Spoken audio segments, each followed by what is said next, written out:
السلام عليكم، كي دايرين؟ لاباس؟ معكم ام عصام التغواليه. اليوم غادي نحضر معكم واحد الطريقه زوينه تنصاوبها لوليداتي ملي تجيهم الكحبه.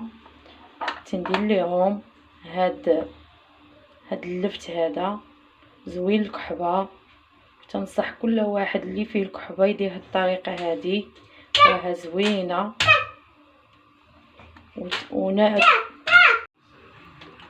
جربوها ردوا عليا، راه ما تتخليش الكحبه نهائيا. انا نوريكم الطريقه كيفاش. اللي جربها يكتب لي في التعليق ويقول لي شنو. انا غادي نوريكم الطريقه. بسم الله. غادي نقيوها بحال هكا، نقيوها وغادي نحكوها. نقيوها، نقيناها بحال هكا. دابا غادي نحكها ونرجع معكم.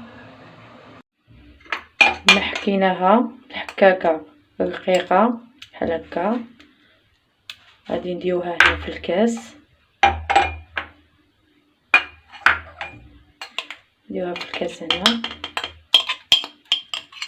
وغادي نجيبو الماء يكون طايب بحال اللي تنعمر اتاي، يعني خصو يكون الماء طايب مزيان. بسم الله. وغادي نخويوها بحال هكا، يكون الماء طايب. نخوي فيه غير النص بحال هكا. وغادي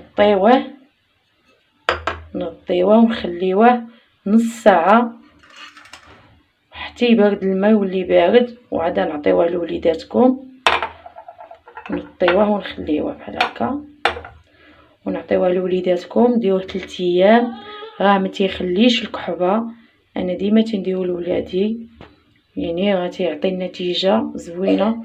وجربوها. انا ولدي نيت تيكحب وغادي نديرها ليه، راه ما تتبقاش كحبه. والناس مجربينها ولقاو عليها النتيجه. واللي جربها يكتب لي في التعليق ويقول لي. وشكرا. واللي عجبو هذا الفيديو يدير لي لايك.